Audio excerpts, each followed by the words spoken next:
I know why you hate the phrase, niche down. Every marketing guru out here on these internet streets then already threw that term at you 1,000 times again.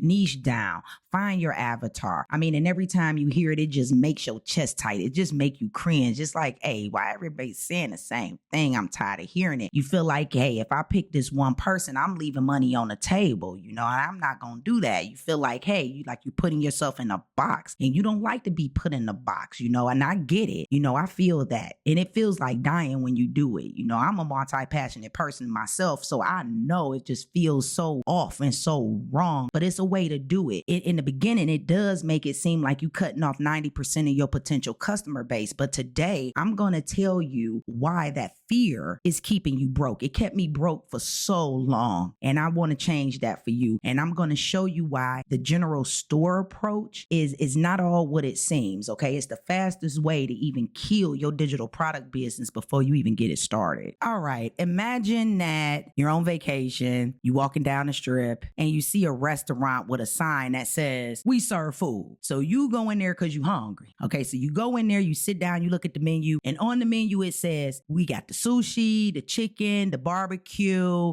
the pizza, and you unconsciously in the back of your head is thinking, I don't know which one is good, man. I don't know what their specialty is. I don't want to order the wrong thing and waste my money on something that tastes like trash, right? Because you're really terrified because there's so many options. You don't really know what's good. So then the waiter come over and then you ask the waiter or the waitress, you like, hey, which one of these tastes good? Like, so you asking them because like they work there, like which one of these tastes good? That's kind of like a normal situation, a normal scenario, right? So then Tony's Pizza, you know what it is from the outside. Like, so then your mouth get all watery. So yeah, I don't got the taste for pizza, or yeah, I got the taste for barbecue. You know what it is from the outside. So you go in, right? And you feel a little bit more confident. They got 4 types of pizzas in Tony's Pizza. When you go in, you trust it a little bit more because you know that's all they do. And then your mouth was all fixed up for pizza. So the only question you got now is the pizza good or not? So you will buy it and you will eat it because you are more likely to trust it, correct? Well, your digital product business looks the same way. It looks like a restaurant that says we serve food when you have a fitness guide for dads over here. You have a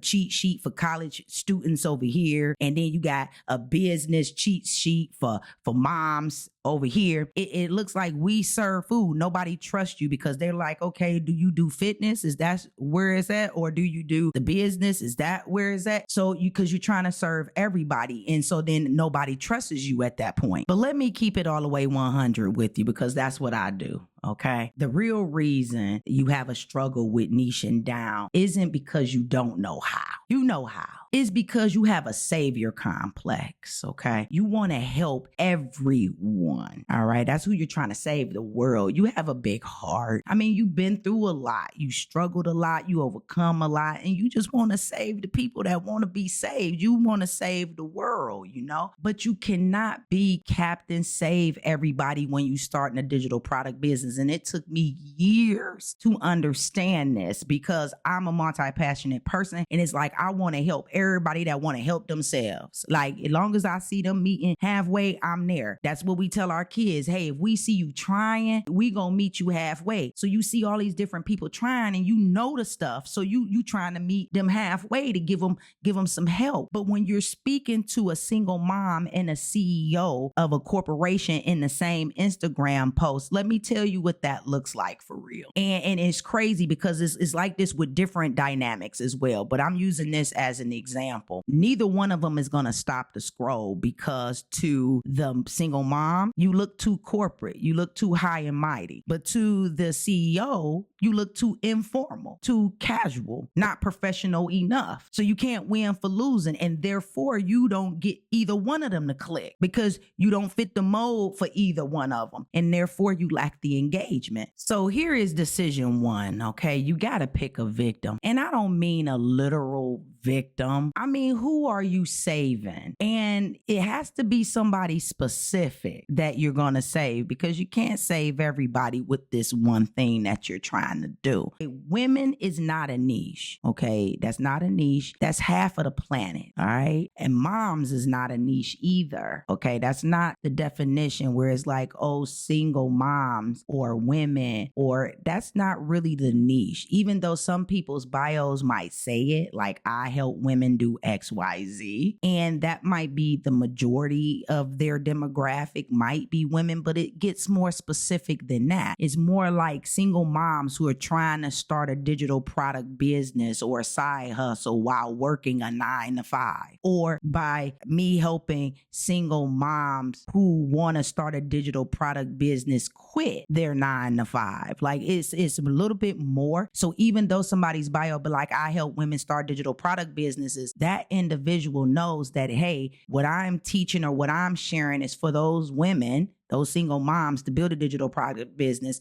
The goal is to get them to be at home and not work a 9-to-5 no more, or to do it while they're working a 9-to-5 to save for retirement. They know this on the back end. So therefore, they're able to speak to their audience in a clear, real way, because it makes the person, when you get specific like that, all the verbiage, even though I help single women, when you start talking about quitting your job, even though it might not be in the bio, it's in the context in which you're delivering. It's in your content when they follow you that you're talking about helping them quit their job or making enough money to equal their job so they can do what they love instead of working the 9-to-5. They start to feel seen. They start to feel like you read in their mind, like, does this woman have a key to my diary at the crib? That's how it's coming across, because it's like you're so in tune to who they are and what they're going through. It feels like they feel like you read their mind. And then those type of individuals are the type of individuals that'll open their wallet. All right, so let me give you some math, because anybody that knows me online and in real life, they know that I'm a strategist. I'm always thinking about the strategy behind it all to make the plan work, to produce the system. So would you rather be the 10th